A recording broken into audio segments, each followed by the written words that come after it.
ဒါကတော့လူသားသမိုင်းမှာအင်အားကြီးမားဆုံးရန်သူတော်ကြီးရဲ့ဖြစ်ပါတယ်။နတ်ဖျားတို့ရဲ့ဖရင်စုပ်ကိုယ်တိုင်ကဘာမြေကိုဆင်းသက်ပြီးတိုက်ခိုက်ခဲ့ရတဲ့အထိစွမ်းအားကြီးမားလုံးပါတယ်။သူကအစွမ်းထက်ဆုံးနတ်ဖျားလေးပါးနဲ့အတူရှင်ပြိုင်တိုက်ခိုက်ခဲ့ရင်မဲ့၃ဦးကတော့စစ်ပွဲမှာကြာဆုံးသွားခဲ့ရပါတယ်။စုပ်တယောက်တည်းသာဒဏ်ရာရနေတဲ့အတီနာကိုပွေ့ပိုက်ပြီးအိုလံဘတ်တောင်ပေါ်ကိုထွက်ပြေးလွတ်မြောက်နိုင်ခဲ့ပါတယ်။သူတို့ရဲ့ရန်သူတွေကတော့တိုက်တန်တွေပဲဖြစ်ပါတယ်။တစ်ချိန်ကနတ်ဖျားနယ်ဝင်တွေချစ်ခဲ့ကြတဲ့သူတို့ကလွန်ခဲ့တဲ့နှစ်ပေါင်းထောင်ချီကနတ်ဖျားတွေကိုစစ်ကြေညာခဲ့ပူပါတယ်။စစ်ရှုံးသွားပြီးနောက်မှာတော့စုပ်ကသူတို့ကိုတာဒက်စ်တောင်ရဲ့အောက်ခြေနဲ့ဆုံးမှာထားဝရပိတ်လောင်ထားခဲ့ပါတယ်။ဒါပေမဲ့နှစ်ပေါင်းထောင်ချီကြာပြီးတဲ့နောက်မှာတော့လူသားတစ်ယောက်ပေါ်ထွက်လာခဲ့ပါတယ်။သူကနတ်ဖျားတို့ရဲ့လေးတော်ကိုအသုံးပြုပြီးတိုက်တန်တွေရဲ့အကျဉ်းထောင်ကိုဖျက်ဆီးကာသူတို့ကိုပြန်လွှတ်ပေးလိုက်ပါတယ်။ဒါဟာလူသားတွေရဲ့မှတ်တမ်းမှာအဆိုးအဝါဆုံးစစ်ပွဲကြီးကိုစတင်စေခဲ့တာပါ။အဲ့ဒီလူသားကတော့ဘုရင်ဟိုက်ပီရီယန်ပဲဖြစ်ပါတယ်။လွန်ခဲ့တဲ့နှစ်ပေါင်းများစွာကသူ့ရဲ့ဇနီးဒီဟာကက်ယောဂါနဲ့တေဆုံးသွားခဲ့ရပါတယ်။သူကနတ်ဖျားတွေစီနေ့စဉ်နဲ့အမျှဆူတောင်းခဲ့ပေမဲ့လည်းသူ့ဇနီးကတော့တေဆုံးသွားခဲ့တာပါ။အဲ့ဒီအချိန်ကစပြီးသူကနတ်ဖျားတွေကိုကောက်ကျစ်စွာဂတိတစ္ဆာပြုပြီးလက်စားချေကိုဆုံးဖြတ်လိုက်ပါတယ်။သူ့ရဲ့ရည်မှန်းချက်အတွက်တာတရက်အောက်မှာပိတ်လောင်ခံထားရတဲ့တိုက်တန်တွေလိုအပ်နေတာပါ။သူတို့ကိုလွတ်မြောက်အောင်လုပ်ပေးဖို့အတွက်ကဘာမြေပေါ်မှာပျောက်ဆုံးနေတဲ့နတ်ဖျားတို့ရဲ့လေးတော်ကိုသူရှာဖွေရပါမယ်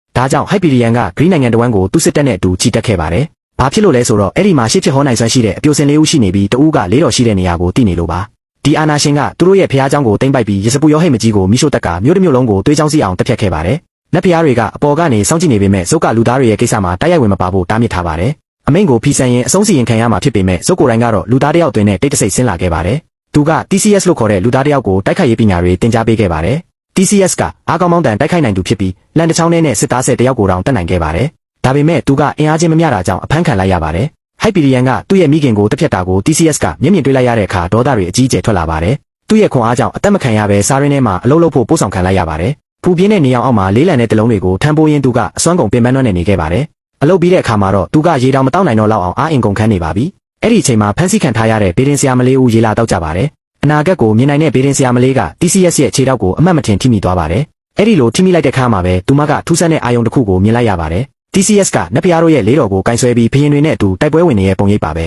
။သူမကအကုန်လုံးကိုနားမလည်သေးပေမဲ့ဒီလူဟာကဘာကြီးအတွက်အလွန်ရေးကြီးတယ်ဆိုတာသိသွားပါတယ်။သူမကမျက်နှာဖုံးကိုမလိုက်ပြီးတခြားချင်းသားတွေကိုဒီနားမှာထွက်ပြေးဖို့အချက်ပြလိုက်ပါတယ်။ပြီးနောက်သူမက TCS နားကိုကြောရှင်းစွာချင်းကပ်သွားခဲ့ပါတယ်။သူမကတေးလူမျောပါဖြစ်နေတဲ့ TCS ကိုရေတိုက်လိုက်ပြီးဘယ်မှမသွားဘဲစောင့်နေဖို့တိတ်တဆိတ်ပြောလိုက်ပါတော့တယ်